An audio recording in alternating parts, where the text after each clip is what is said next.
I've got some troubling news about England's royal family. For years, one of Princess Diana's most personal jewels remained sealed inside a royal vault so secret that even Queen Camilla did not know it existed. Then, without ceremony, warning, or public explanation, Prince William issued a direct order. The ring was to be removed, its confidential restrictions lifted, and its custody returned to him. What followed was not simply a transfer of jewelry. It was a reclamation of memory, authority, and unfinished grief.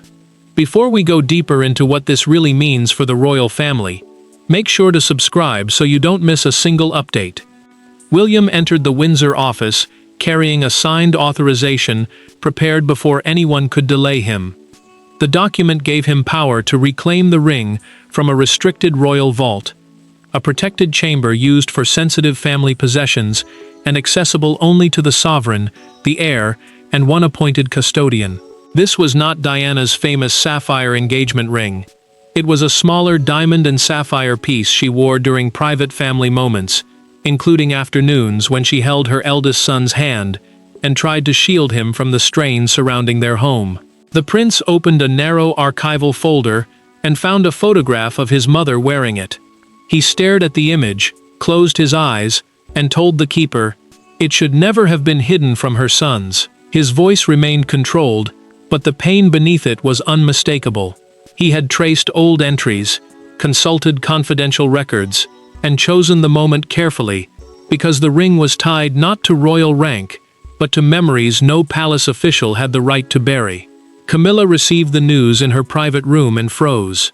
She believed the royal collection was fully documented, yet this heirloom had been concealed inside a secondary compartment reached through an older inventory system. The queen consort gripped the arm of her chair and asked why no one had told her that the chamber, or Diana's ring, still existed. Her disbelief hardened into unease, because the secret suggested that part of the monarchy had remained closed to her, despite everything she had endured beside the king. The custodian placed a velvet case on the table. William did not open it immediately. He rested his palm over the lid, drew a breath, and turned the key himself.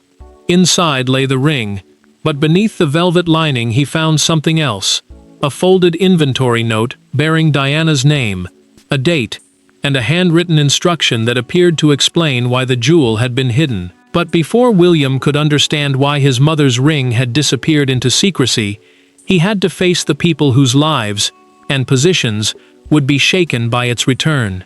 The ring may have been locked in steel, but the emotions surrounding it had never been contained. For William, it represented a mother taken too soon and a childhood divided by loss. For Camilla, it threatened to reopen a chapter she had spent decades trying to survive.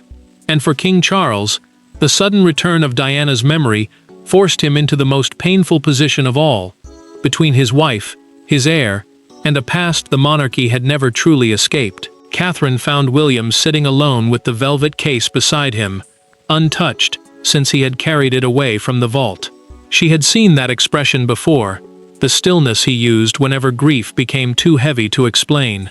Months earlier, he had shown her an old photograph of Diana wearing the ring while reading beside him, and asked whether she recognized it. He had said little else, only that the piece had vanished from the accessible inventories, the official lists recording royal possessions that senior household figures were normally allowed to examine. William finally opened the case, but did not lift the jewel. He told Catherine that he remembered his mother's hand more clearly than the ring itself. Diana had worn it while visiting him at school, while turning pages of childhood books, and while reassuring him during the bitter strain inside their family. That made it different from the grand jewels displayed at state occasions. Reclaiming it did not feel like victory. It felt like recovering one fragment of a life he had never been allowed to finish. Camilla sat across from Charles in her private sitting room, struggling to keep her voice steady. She asked whether his son's decision was meant as an attack on her. The queen consort understood that the ring belonged to Diana's private legacy, yet its secret preservation proved that an emotional territory still existed within the monarchy from which she had always been excluded. The king reached for an answer, then stopped. His silence frightened her more than denial, because even he could not separate William's grief from the old tensions surrounding Diana. Charles later admitted during a private family conversation that he knew several of his former wife's belongings had been placed under special protection, meaning they were sealed away from normal royal access. He insisted he had never known the ring's exact location, yet his words sounded too careful, and William noticed every pause. The truth surfaced during breakfast. When the prince mentioned the handwritten note hidden beneath the velvet lining, his father reached for his teacup and froze halfway. Neither man looked away. The future king understood immediately that the hesitation was not surprise, it was recognition. Charles slowly lowered his hand and asked to see the document. Camilla watched his face change, while Catherine saw William's grief harden into suspicion. The ring had not been hidden merely for security. Someone had feared what its ownership, and Diana's final instruction, might one day represent. That fear could be traced back to one private royal gathering, when a single conversation transformed the ring from a family keepsake into a dangerous symbol. The secret began years earlier, not inside a vault, but around a polished table where grief, duty, and fear collided. Diana was gone. The monarchy was under immense pressure, and every object connected to her carried emotional force. Yet one ring caused unusual concern. During a closed family inventory meeting, its future became the subject of a confrontation so sensitive that the final decision was never entered into the ordinary palace record. Charles entered that meeting already carrying more guilt than he could admit. Diana's personal effects had been separated into categories: belongings meant for her sons, pieces requiring legal protection, objects suitable for exhibition, and items considered too emotionally sensitive to release. The inventory meeting was a private review where senior family members and advisors decided where those possessions would go. Most choices were painful but clear. The ring was different. A senior advisor placed the small case near the center of the table and suggested moving it into the Crown's General Jewelry Archive, the official collection used to record and protect royal pieces. The king objected at once. He said the jewel belonged to William and Harry's personal history, not to the institution that had already taken so much control over their mother's life. Its monetary value was modest, but Diana had privately described it in a documented household note as something she wanted connected to her sons. The tension hardened when another official warned that the ring's future appearance could reopen public anger surrounding Diana. The late queen listened without interruption, then made the decision that shaped everything that followed. She ordered the piece sealed until William was old enough to determine its fate himself. The monarch used a restricted classification, a secret vault label kept outside the standard household inventory, ensuring that future consorts and most senior aides would never discover it through normal reviews. Charles left the room visibly shaken. He stopped outside, removed his glasses, and told his mother that protecting the ring also meant hiding it from the boys. The Queen answered that silence might spare them further conflict. He replied that William could one day see that silence as another betrayal. That fear became real sooner than anyone expected. A teenage William later examined a group of Diana's returned belongings and noticed the ring was missing. He asked where it had gone. An aide told him only that it was safe. The answer ended the conversation, but it planted a resentment that survived for years. Before the case was sealed, a former member of Diana's household placed an authenticated handwritten note beneath the lining. In the present, William read it beside Charles. His voice broke at the final sentence. The ring should pass to the son, who would protect its meaning, rather than display its value. Charles lowered his gaze and admitted that the late queen believed secrecy would prevent conflict. Instead, it had preserved that conflict for another generation. William finally understood how the ring vanished, but not why its return had pushed Camilla toward confrontation.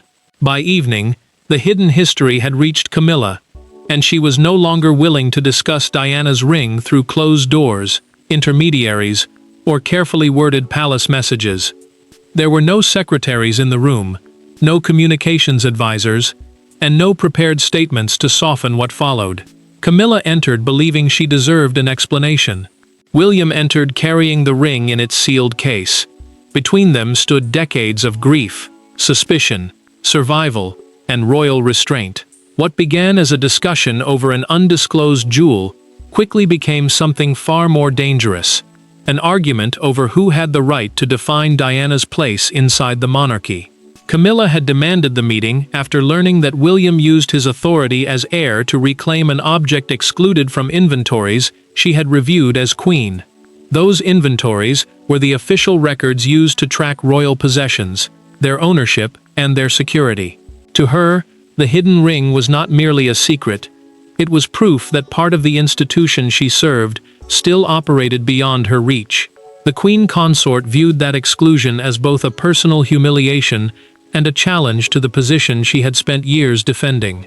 William agreed to meet, but not to ask permission. He placed the velvet case on the table and said the ring belonged to his mother's private legacy. The prince would not allow palace officials to reduce it to a debate over protocol, public reaction, or royal image. Camilla asked why she had not been informed before the transfer. He answered calmly that informing her had never been required. The words were quiet, but they landed harder than anger. Camilla's control finally cracked. She said she had served the crown for years while being judged through the memory of a woman who was no longer there to speak. William did not raise his voice. He replied that Diana's absence did not make her available to be erased through paperwork for the comfort of those who survived her. The future king's restraint made the accusation sharper, and the queen understood that this was not a fight she could dismiss as ceremony. Camilla then revealed, through a private recorded conversation with William, that she had once overheard Charles arguing with a former private secretary about a protected family piece. She never knew it was the ring, but she had long suspected that something connected to Diana had been deliberately withheld from her. William opened the case and placed the handwritten instruction on the table.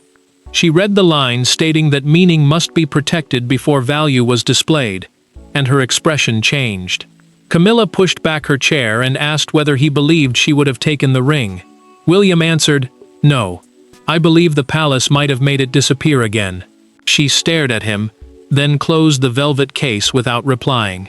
The queen consort rose before leaving, and delivered one final warning.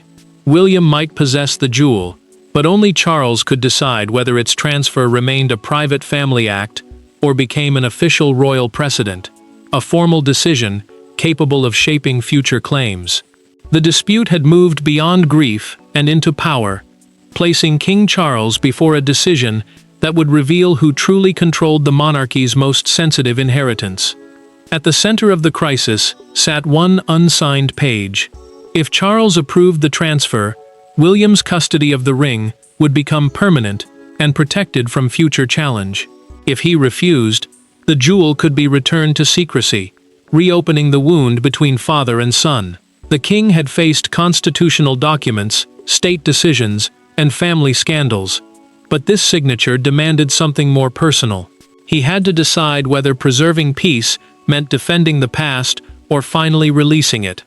Charles read Diana's note twice in the silence of his study. The ring belonged to her private history, yet it had remained inside a royal security system controlled by the crown. A custodial transfer was the formal change that moved responsibility for an object from palace authority to a named individual. William could request that change as heir, but only the monarch could make it permanent enough to stop a future sovereign or household official from taking the jewel back. The pressure closed in quickly. Senior palace administrators argued that the ring should remain under institutional control because one permanent transfer could inspire claims over other disputed family possessions. William rejected that logic in a documented private briefing. He insisted that treating personal memories like crown assets was exactly what had created the secrecy in the first place. The prince was not demanding public ownership. He was demanding the right to protect what his mother had intended for her sons. Charles set down his pen and walked toward the window. He whispered that everyone had believed silence would protect the boys. Yet the system had protected the institution while leaving William and Harry with unanswered questions. The king could now see the damage clearly, but regret did not make the decision easier. Camilla entered later and spoke to him without advisors present. She said she was not asking for the ring and had never wanted it. What she could not accept was being treated as though Diana's memory had to be hidden from her. Charles answered that the secret existed long before she became queen and had never been designed as an attack. The queen consort heard the truth in his words, but the truth did not remove the humiliation. The decisive discovery appeared inside the original vault directive. A hidden clause stated that the ring must be released if Diana's eldest son personally requested it after taking on formal duties as heir. That clause proved William was not forcing a new privilege. He was activating a condition written into the arrangement from the beginning. Charles realized his mother had always intended the final choice to belong to him. The king called William into the study. He signed the transfer, slid the page across the desk, and said, "It should have been yours to decide long ago." The future king nodded, but for several seconds he could not speak. Camilla understood at once that the choice could not be reversed. Advisors began taking sides, confidential inventories were reopened, and the quiet balance inside the household started to break. The ring was finally William's, yet the moment the ink dried, the consequences escaped the study and began reshaping relationships throughout the palace. Royal decisions rarely remain confined to the room in which they are made. Within hours, the vault register had changed, senior aides had been summoned, and a confidential transfer was moving through the palace like a silent shockwave. William had recovered the ring, but the victory brought no celebration. Charles appeared exhausted, Camilla withdrew behind a closed door, and Catherine began to understand that one small jewel had exposed a fracture much larger than anyone expected. Palace staff moved quickly because the transfer altered more than ownership. Security records had to be rewritten, insurance documents corrected, and the ring's private property classification changed from institutional custody to William's personal control. That classification was the formal record showing who legally held responsibility for an object. As officials reopened the confidential history of Diana's belongings, they also realized the hidden vault might contain other restricted pieces no future consort had ever been allowed to review. The household began dividing without admitting it. Some advisors believed William had corrected an old injustice. Others feared the prince had weakened a long-standing practice of keeping emotionally sensitive possessions under crown control. Cancelled meetings, shortened briefings, and cold exchanges revealed the conflict more clearly than any public statement could have done. Camilla returned to her rooms after Charles signed the transfer. She removed her gloves, placed them carefully on a table, and refused dinner when an aide quietly asked. The queen consort sat alone after the door closed, struggling with the truth that the king had chosen William's claim over her objections. She had not wanted the ring, yet she could not escape the feeling that Diana's memory had once again entered the room and pushed her outside it. Catherine expected relief when she joined William, but he looked more burdened than before. The future king told her the jewel had returned, yet the lost years surrounding it could never be recovered. He placed the ring on his little finger only long enough to feel its weight, then removed it and handed it to her. Catherine held the piece and fought back tears. She told him, this was never about where it was kept. It was about who was allowed to remember her. William heard the truth immediately. The case had been opened, but the old wound remained. The paperwork then exposed something worse. An archivist discovered that the original entry had been altered twice. The first change followed the secret inventory meeting. The second came shortly before Charles married Camilla, suggesting the protection had been deliberately strengthened during that sensitive period. Charles admitted in a private documented conversation that he approved the amendment because renewed attention around his marriage might have dragged Diana's possessions back into public conflict. He believed he was shielding William and Harry. The prince heard it differently. Another decision had been made about their grief without them. Catherine's words stayed with him. Instead of hiding the ring in another box, William began considering a gesture that could turn possession into healing. To prevent Diana's ring from becoming another weapon inside the royal family, William would need to speak privately with the one person who understood both his grief and the burden of carrying her memory forward. After the confrontation, the signatures, and the palace whispers, William finally stepped away from royal machinery. There were no lawyers, custodians, or household officials when he placed the velvet case between himself and Catherine. For the first time since reclaiming it, he spoke not as the heir, but as Diana's son. What he decided in that private room changed the meaning of the ring, and prevented its return from becoming an act of revenge. William knew the transfer had settled ownership, but it had not settled purpose. He could lock the ring away, place it in a family collection, wear it as a symbol, or preserve it for the next generation. Each choice carried risk, because the jewel had already become more than a private possession. A family collection was a protected group of personal heirlooms kept outside official crown ownership, and placing the ring there would ensure that Diana's story remained with her descendants rather than returning to palace control. Catherine understood the weight of that choice better than anyone. She had spent years honoring Diana's memory while showing respect toward Charles and Camilla, knowing that admiration for one woman could easily be turned into humiliation for another. William trusted her because she never treated his mother's legacy as a weapon. The prince finally admitted what he had tried to hide. Part of him had wanted Camilla to feel excluded, just as he had once felt excluded from decisions about Diana. The confession unsettled him. He had believed reclaiming the ring would correct the past, yet anger was beginning to shape what happened next. Catherine did not soften her answer. She told him taking back the ring was right, but using it to wound the queen consort would allow palace bitterness to define Diana's memory. William lowered his head.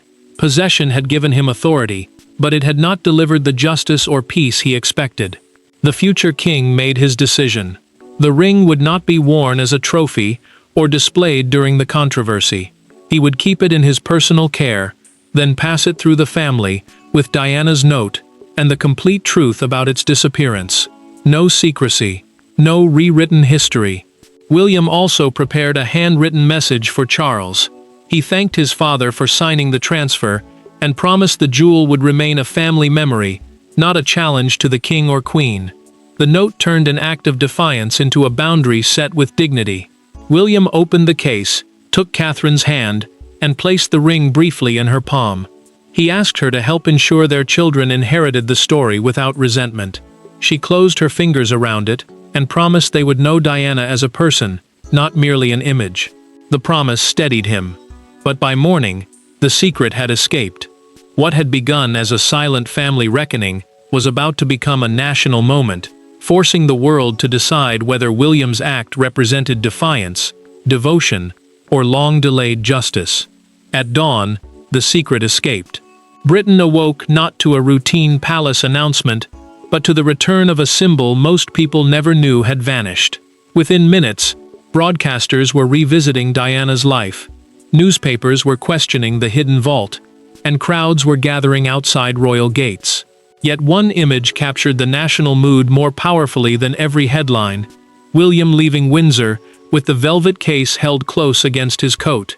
The story broke through a revised inventory entry, confirming that one of Diana's personal jewels had been permanently transferred into William's custody. An inventory entry is the official record showing where a royal possession is held and who controls it. The palace tried to contain the shock with a restrained statement, calling the move a private family arrangement. But that explanation only raised more questions. Why had the ring been hidden? Why had Camilla never known about it? And why had the truth emerged only after the prince forced the record to change? Broadcasters framed the story around three painful themes. A son had recovered something belonging to his mother. The monarchy had once again been accused of controlling Diana's legacy. And the queen consort had discovered that one part of royal history remained completely beyond her reach. Public sympathy moved quickly toward William. Messages appeared outside Kensington Palace, thanking him for protecting Diana's memory and refusing to let her personal story disappear behind palace secrecy. Camilla watched the coverage in silence. Commentators treated her exclusion as humiliation, and once again, she found herself measured against a woman who could no longer answer for herself. Charles saw the danger and ordered aides not to allow the queen to be portrayed as someone who had stolen, hidden, or claimed the ring. The king knew she had done none of those things, yet he also knew public emotion rarely waited for careful distinctions. The moment that captured everything arrived on a London newspaper's front page. A full-width photograph showed William holding the small case beneath the headline, A son brings her home. Outside Kensington Palace, one woman placed a sapphire blue ribbon among the flowers. Others followed without speaking, until the color became a quiet public tribute. Charles studied that front page at breakfast. He folded the paper, placed it beside his plate, and told an aide that no palace response should attack William. His face carried sorrow, but also relief. Hours later, the palace changed its statement. It confirmed that the ring had been placed under confidential protection after Diana's death, and that William's right to claim it had existed in the original directive. The admission ended any suggestion that he had acted outside royal authority. Camilla then authorized a brief written statement respecting the transfer and acknowledging Diana's lasting place in William's life. The gesture did not erase their confrontation, but it ended the public battle. The world had delivered its judgment, but the true verdict would come inside the family, where William had to decide whether the recovered ring would preserve an old wound or finally help heal it. In the end, the ring did not overthrow a queen, divide a kingdom, or become a weapon against the crown. Its power was quieter and far more lasting. By reclaiming it, William recovered something the palace had hidden but never destroyed: his right to remember Diana on his own terms. And by choosing protection over revenge, he ensured that the ring's return would not repeat the secrecy, resentment, and emotional silence that had buried it for so long. William placed the jewel inside a private family collection under his direct authority, separate from the crown's institutional jewels. A private family collection is a protected group of personal possessions that belongs to royal relatives rather than the monarchy as an institution. The signed transfer guaranteed that the ring could never again be hidden, reclassified, loaned, or displayed without the consent of Diana's descendants. Her handwritten instruction, the original inventory record, the late Queen's confidential directive, and Charles's final signature were stored together. Future generations would inherit not only the ring, but the full truth surrounding it. Charles met his son privately after the public reaction had faded. The king admitted that protecting William from controversy had too often become an excuse for withholding painful truths. He had believed silence could soften grief, but silence had only left deeper questions. The prince accepted the admission without pretending the damage had never happened. He told his father that the secrecy had to end with them. Charles nodded, understanding that forgiveness did not erase the past, but it could prevent the same mistake from reaching another generation. Camilla faced William one final time. The queen consort did not apologize for emotions she could not change, and he did not deny the bitterness of their confrontation. She simply told him that the ring belonged with Diana's children. The future king answered that he had never believed it belonged anywhere else. Their exchange was restrained, imperfect, and final. No victory, no humiliation, only a boundary both now understood. William later gathered Catherine and their children inside Kensington Palace. He opened the case and explained that the ring had belonged to the grandmother they never met. He spoke not of scandal or rivalry, but of love, memory, and the responsibility to tell the truth. Catherine watched as he promised that the jewel would eventually pass to the child who best understood its emotional history, not automatically to the person holding the highest title. The monarchy reviewed the hidden vault's confidential inventory, ensuring that no personal family object could again disappear indefinitely through silence. Tradition remained, but secrecy could no longer replace emotional responsibility. William's decision was never an attack on Charles or Camilla. It was a son correcting a choice made during his grief and returning Diana's memory to those she loved. After the children left, he closed the case and placed it beside his mother's photograph. Its location was known, its story was preserved, its purpose was settled, and with the vault opened, the truth recorded, and the ring returned to Diana's family, William finally ended the secrecy, not by defeating the past, but by giving it the dignity, honesty, and peace it had been denied. Thanks for watching. Please don't forget to like and subscribe, and we will see you in next one.